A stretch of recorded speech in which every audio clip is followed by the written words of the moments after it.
नमस्कार साथियों, मैं हूं मनमोहन भट्ट। नरेंद्र मोदी तीसरी बार शपथ ले रहे हैं प्रधानमंत्री की। और मोदी जी के साथ कौन कौन से नेता शपथ लेंगे, इसको लेकर कयासबाजी जो कई दिनों से और पिछले कुछ घंटों से बहुत ज्यादा चल रही थी, उस पर अब लगभग विराम लग गया है। कई नेताओं को फोन आ गया है, कई नेताओं को आमंत्रण निमंत्रण पत्र मिल चुका है और शाम का सब लोग इंतजार कर रहे हैं। तमाम ऐसे लोग जिन्हें मोदी के साथ मंत्रिमंडल की शपथ लेनी है, वो लोग उनसे मिलने पहुंच भी रहे हैं।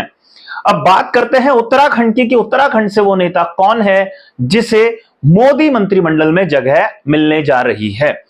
बड़े बड़े धुरंधर उत्तराखंड से इस बार भी बड़े बड़े मार्जिन से चुनाव जीतकर संसद में पहुंचे, लेकिन मोदी ने भरोसा किया उत्तराखंड के सीमांत क्षेत्र के सांसद अजय टम्टा पर। अजय टम्टा अल्मोड़ा पिथौरागढ़ सीट से लगातार तीसरी बार सांसद बने हैं और अजय टम्टा के बारे में खबर है कि अजय टम्टा की बैकिंग कुछ तो संघ के जरिए हुई है और कुछ मोदी जी ने जाति विशेष का ध्यान रखते हुए अजय टम्टा को चुना है। जिस तरीके से पूरा चुनाव हुआ, चुनाव प्रचार हुआ, उसमें दलितों का हितैषी बनने की सबसे ज्यादा कोशिश कांग्रेस पार्टी ने की और उसे उसका लाभ भी मिला। ऐसा नहीं है कि प्रधानमंत्री नरेंद्र मोदी ने प्रधानमंत्री रहते दलितों के लिए कुछ काम नहीं किए, विशेष योजनाएं बहुत चालू करी, लागू करी और उसका लाभ भी उनको मिला। लेकिन फिर भी अब एक बार फिर से जाति आधारित राजनीति शुरू हो गई है और ऐसे में बताया जा रहा है कि अजय टम्टा को भी इसी उद्देश्य के साथ मोदी मंत्रिमंडल में शामिल किया जा रहा है। अजय टम्टा तीसरी बार सांसद बने, लेकिन जब वो पहली बार सांसद बने थे 2014 में, उस समय भी नरेंद्र मोदी ने उन्हें अपने मंत्रिमंडल में शामिल किया था और 2-3 साल तक अजय टम्टा ने बतौर राज्य मंत्री नरेंद्र मोदी की मंत्रिपरिषद में काम भी किया था। उस समय 2014 से 2019 में जो सांसद उत्तराखंड से चुने गए थे, उसमें रमेश पोखरियाल निशंक हरिद्वार से चुने गए थे और भगत सिंह कोश्यारी नैनीताल सीट से चुने गए थे। लेकिन तवज्जो उस समय भी दो पूर्व मुख्यमंत्रियों के मुकाबले अजय टम्टा को दी गई थी और इस बार 3 दिग्गज मैदान में रहे हैं।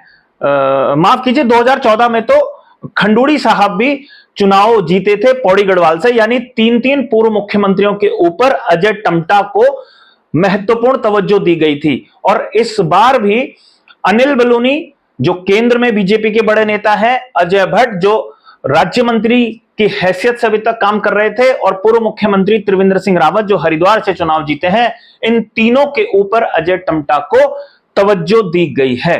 अब यहां पर कई लोग राजनीति इसमें झांकने की कोशिश करते हैं कि उत्तराखंड की राजनीति किस तरीके से होगी, जो गुटबाजी बढ़ सकती थी, ध्रुवीकरण बढ़ सकता था, कई और गुट मजबूत हो सकते थे, आपस के कॉन्फ्लिक्ट्स बढ़ सकते थे, उसको ध्यान में रखते हुए ही मोदी मंत्री परिषद में अजय टम्टा को शामिल किया गया है। लेकिन यहां पर अब एक सवाल खड़ा होगा, एक सवाल जो पूछा जाएगा वो बाकी सांसदों से तो शायद उत्तराखंड या गढ़वाल की जनता ना पूछे, लेकिन 2 केंद्र के बड़े नेताओं से वो सवाल पूछे जा सकते हैं, चाहे वो अमित शाह हो और चाहे वो राजनाथ सिंह हो। इन दोनों ने अनिल बलूनी के लिए जब प्रचार किया तो अमित शाह ने कोटद्वार में कहा कि अनिल बलूनी को जिताकर आप संसद में भेजिए और उसके बाद इस क्षेत्र की जिम्मेदारी हमारी है। और इसके साथ साथ ये इशारा करने की कोशिश की गई थी कि अगर अनिल बलूनी चुनाव जीतेंगे गढ़वाल सीट से तो इन्हें केंद्र में बड़ी जिम्मेदारी दी जाएगी। और राजनाथ सिंह ने तो पूरा स्पष्ट ही कर दिया था कि इशारा काफी है, समझदार को इशारा काफी है कि आप इन्हें जिताकर भेजिए, उसके बाद हमारी पूरी जिम्मेदारी है।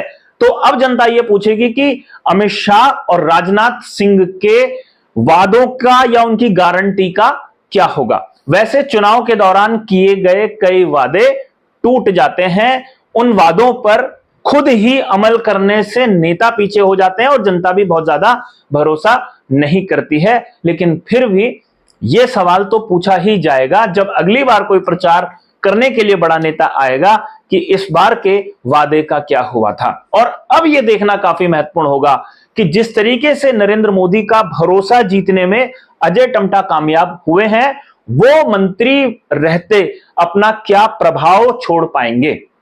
जो विभाग उन्हें सौंपा जाएगा उस विभाग में काम करते हुए उत्तराखंड को क्या लाभ अजय टम्टा दिला पाएंगे।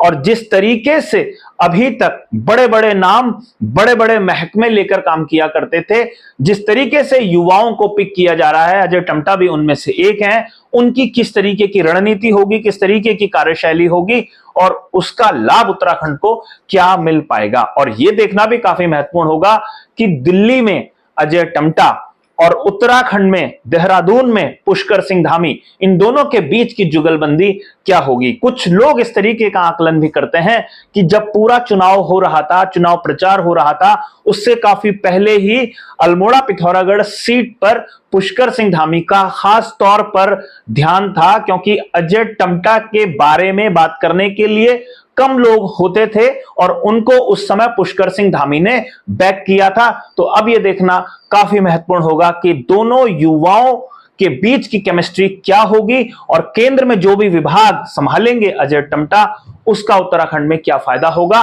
पुष्कर सिंह धामी क्या फायदा अजय टम्टा से उत्तराखंड के विकास के लिए ले पाएंगे, यह भी देखना काफी महत्वपूर्ण होगा। अभी के लिए साथियों इतना ही। अगली रिपोर्ट में आपसे फिर मुलाकात होगी, तब तक इजाजत दीजिए। नमस्कार।